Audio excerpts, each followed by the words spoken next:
এবং দিল্লি না ঢাকা স্লোগানে স্লোগানে মুখরিত করে চলেছেন। সবাইকে জানাচ্ছি জাতীয় নাগরিক কমিটির পক্ষ থেকে বিপ্লবী শুভেচ্ছা। আপনারা সবাই জানেন যে দিল্লির আগ্রাসন এখন মাত্র শুরু হয়নি। গতকাল আমরা যেটি দেখেছি সেটি ছিল দিল্লির আগ্রাসনের একটি অন্যরকম রূপ, চূড়ান্ত রকম রূপের একটি রূপ। কিন্তু এই দিল্লি তার আগ্রাসন চালিয়ে আসছে। আমাদের স্বাধীনতা সার্বভৌমত্ব যখন আমরা অর্জন করেছিলাম ঠিক সেই দিন থেকেই তারা নানাভাবে নানা রকম চুক্তির মাধ্যমে, যেখানে বাংলাদেশেরও যারা পররাষ্ট্র মন্ত্রণালয়ের দায়িত্ব ছিল তারাও এই দিল্লির সাথে চুক্তিগুলো করেছে। সবগুলো চুক্তি ছিল অসম চুক্তি।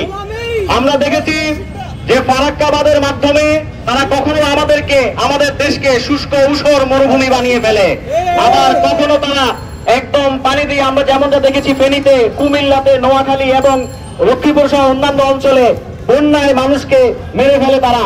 ফলে ভারত এবং তথা দিল্লি তারা কেবলমাত্র বাংলাদেশের মানুষের শত্রু নয়, তারা বাংলাদেশের প্রাণ, পরিবেশ, প্রকৃতি এই সকল কিছুরই শত্রু। আমরা বর্তমান অন্তর্বর্তীকালীন সরকারকে আহ্বান জানাই, ভারতের সাথে তথা দিল্লির সাথে আমাদের যতগুলো চুক্তি হয়েছে এই প্রত্যেকটি চুক্তির যতগুলো ক্লজ আছে সবগুলো জাতির সম্মুখে উন্মোচন করতে হবে।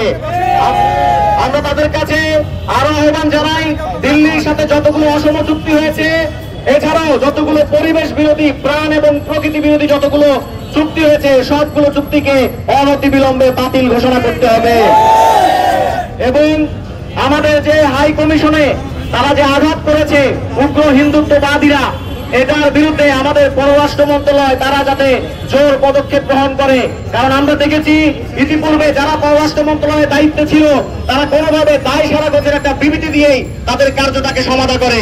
আমরা কোনো দায় সারা গোছের বিবৃতি নতুন বাংলাদেশে চাই না। আমরা চাই তারা এটি আন্তর্জাতিক মহলের কাছে যাতে বলে। কারণ আমরা দেখেছি দিল্লি আমাদের নামে এই জুলাই বিপ্লবে যা কিছু হয়েছে এগুলোর নামে এবং জুলাই বিপ্লব পরবর্তী যতগুলো ঘটনা ঘটেছে সেগুলোর বিরুদ্ধে তারা প্রোপাগান্ডা শুরু করেছে। তারা প্রোপাগান্ডা শুরু করেছে যে বাংলাদেশের হিন্দুরা নাকি অনেক কষ্টে আছে। কিন্তু গতকাল যখন জগন্নাথ হল থেকে আমাদের হিন্দু ভাইরা, মাইনরিটি ভাইরা তারা যখন মিছিল নিয়ে আসলো, তাতেই প্রমাণ হয়ে গেছে দিল্লি প্রোপাগান্ডা ছাড়া আর কিছুই ছড়ায় নাই। দিল্লিকে বলতে চাই, আপনারা তাকিয়ে দেখুন, বাংলাদেশ প্রশ্নে, বাংলাদেশের স্বাধীনতা এবং সার্বভৌমত্বের প্রশ্নে বাংলাদেশের যতগুলো ধর্ম লোকেজন আছে, বাংলাদেশের যতগুলো রাজনৈতিক মত পথ আছে, সকল রাজনৈতিক মত পথ, ধর্মীয় মত পথ সবাই এক ছাতার নিচে দাঁড়িয়ে গিয়েছে। সবাই বলছে দিল্লি না ঢাকা, দিল্লি না ঢাকা, দিল্লি না ঢাকা, গোলামি না আজাদি, গোলামি না আজাদি, গোলামি না আজাদি। এই আমরা কি চাই, আমরা কি চাই?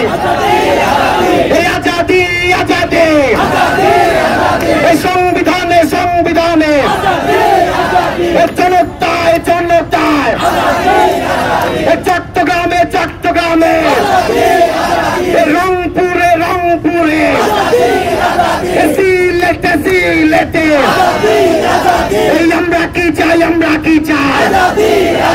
এই সংবিধানে, সংবিধানে, এই ইনকিলাব জিন্দাবাদ, এই ইনকিলাব জিন্দাবাদ, এই গোলামি না আজাদি, দিল্লি না ঢাকা। হাই কমিশনে হামলা কেন? দিল্লি জবাব চাই। হাই কমিশনে হামলা কেন? দিল্লি জবাব চাই। ধন্যবাদ সবাইকে।